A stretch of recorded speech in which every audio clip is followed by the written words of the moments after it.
이 신경 때문에 차가운 증상을 느끼는 건데, 치아가 유독히 시리다고 느끼는 이유는 치아에 있는 감각이 굉장히 예민하기 때문이에요. 범랑질, 상아질 이런 부분이 충치에 의해서 파괴가 되면은 시린 증상을 느끼실 수가 있거든요. 정확한 진단과 치료를 위해서 치과에 꼭 방문하셔서 치료하셨으면 좋겠습니다.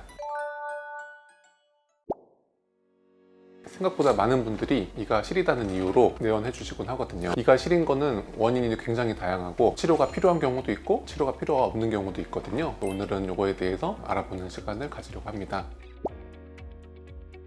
이가 시린 이유를 알려면은 치아의 구조에 대해서 먼저 한번 알아보고 넘어가는 게 좋을 것 같아요. 치아는 머리랑 뿌리 부분으로 되어 있잖아요. 머리 부분을 보면은 겉부분이 가장 단단한 범랑질이라고 하는 부분으로 구성되어 있고요. 그 안쪽에 속살 부분인 상아질, 그리고 그 가운데에 치아의 코어가 되는 신경이 포함되어 있는 치수라는 조직이 있어요. 치수, 상아질, 범랑질 이렇게 구성이 된다고 생각을 하시면 될 것 같아요. 우리가 치아에서 시린 증상을 느끼는 부분은 이 신경 때문에 차가운 증상을 느끼는 건데, 겉에 가장 단단한 부분인 범랑질에는 차가운 감각을 느끼는 신경이 없거든요. 범랑질이 단단하게 딱 둘러싸고 있을 때에는 시린 증상이 없는 게 정상인 거죠. 범랑질의 구조가 닳아지거나 파괴가 되면은 시린 증상을 느낄 수가 있게 되는 건데요. 사실 치아 말고도 다른 부위에서도 시린 증상을 느낄 수가 있잖아요. 겨울에 밖에서 양말 안 신고 있다든지 그러면 다리가 시릴 수도 있죠. 그런 것처럼 결국 치아도 다른 신체 기관과 마찬가지거든요. 치아가 유독히 다른 신체 부분에 대해서 시리다고 느끼는 이유는 치아에 있는 감각이 굉장히 예민하기 때문이에요. 그 예민한 이유는 제 생각에는 치아가 그만큼 중요한 기관이기 때문에 치아가 조금 파괴가 돼서 시린 증상을 느꼈을 때 사람이 빨리 알아차릴 수 있도록 되어 있는 거 아닌가 그렇게 생각하고 있습니다.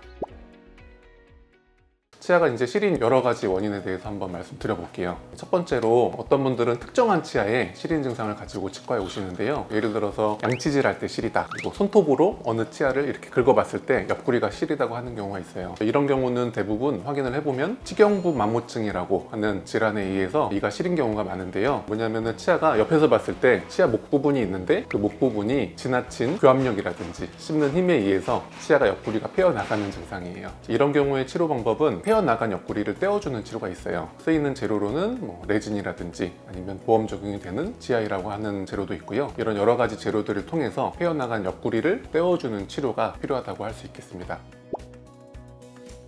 두 번째로는 치아 교모증인데요. 치아 교모증은 전체적으로 치아가 갈려져 나가는 질환이라고 생각하시면 될 것 같아요. 아까 앞에 말씀드린 치경부 만모증 같은 경우는 치아의 옆구리가 개개치아가 패어나가는 질환인 반면에 치아 교모증은 전반적인 치아가 씹는 면이 전체적으로 갈려 나가는 그런 질환이라고 생각하시면 될 것 같고요. 원인은 마찬가지로 너무 강한 교합력에 의한 치아가 빠르게 닳아져 나갔기 때문에 그 치아 속살, 상아질이 드러났기 때문에 이가 시려지는 질환이라고 생각하시면 될 것 같습니다. 이가 전반적으로 갈려져 나가기 때문에 단순히 한두 개 치아를 치료한다고 해서 좋아지지 않아요. 이런 치아 교모는 밤중에 이갈이가 있거나 꽉 무는 습관이 있거나 이런 환자분들이 많이 가지고 있는 질환이거든요. 그래서 너무 교모가 심하게 진행되기 전에 치과에서 이갈이 장치를 한다든지 아니면 그 시린 부위에 전체적으로 불소도포를 주기적으로 조금 도포해 주는 것도 도움이 될 수가 있습니다. 세 번째로 치아가 시릴 수 있는 질환은 충치인데요. 범랑질, 상아질 이런 부분이 충치에 의해서 파괴가 되면은 차가운 물이나 공기가 들어갔을 때 시린 증상을 느끼실 수가 있거든요. 그래서 평상시에는 시리지 않았는데 갑자기 시린 증상이 심해졌다고 느끼는 경우에는 충치가 있을 수 있으니까 확인을 하고 충치 치료로 인해서 이제 치료가 됩니다.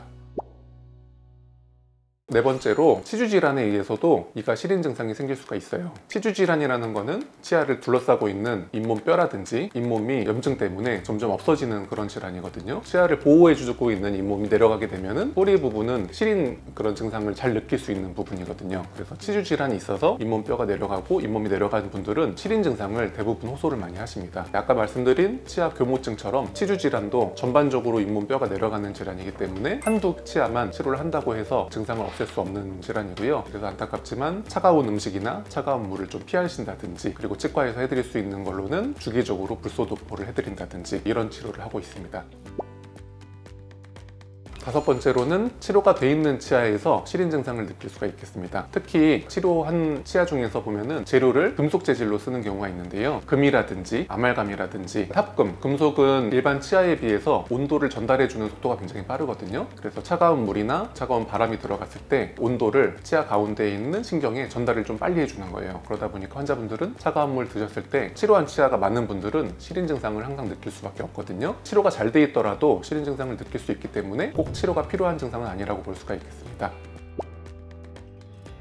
그리고 마지막으로 노화에 의해서, 나이가 듦에 의해서도 점점 시린 증상을 느끼게 돼요. 치아가 처음 생겼을 때, 예를 들어서 유치시기라든지 아니면은 중고등학교 때 영구치가 처음으로 생겼을 때는 시린 증상을 질환이 없는 경우에는 호소하는 경우가 거의 없어요. 왜냐하면 처음으로 나온 치아기 때문에 범랑질이 다 튼튼하게 보호해주고 있고 잇몸이 보호해주고 있고 이러기 때문에 시린 증상을 느끼지 않는 반면에, 나이가 들어서 50대, 60대 이렇게 넘어가면은 오랜 기간 동안 치아도 사용을 했기 때문에 치아가 닳아져 있고 잇몸 자체도 정상적인 경우에도 노화가 되면서 차츰차츰 내려가기 때문에 나이가 들어감에 따라서 시린 증상을 느끼는 거는 누구나 있는 일이거든요. 그래서 전반적으로 치아가 시리다고 해서 너무 상심하지 마시고, 주기적으로 그래도 불소도포 하시고 노화를 방지하기 위해서 스케일링도 주기적으로 자주 하는 게 시린 증상을 예방할 수 있다고 생각을 합니다. 너무 오랜만에 관리를 안 하고 있다가 치석이 많이 쌓인 상태에서 치석을 한 번에 제거하게 되면은 이가 너무 시려질 수밖에 없어요. 그래서 스케일링을 했는데 이가 너무 시려졌다라고 하는 거는 사실 평상시에 관리를 안 하셨다고 볼 수도 있습니다. 3개월마다 스케일링을 받으시는 분들이 있어요. 그런 분들의 특징은 스케일링 하고 나서도 이가 시리다고 절대 표현하시는 경우가 드물거든요. 이런 거를 봤을 때 주기적으로 관리하는 게 어떻게 보면은 치아를 안 시리게 미리 예방할 수 있는 방법이라고 생각을 합니다.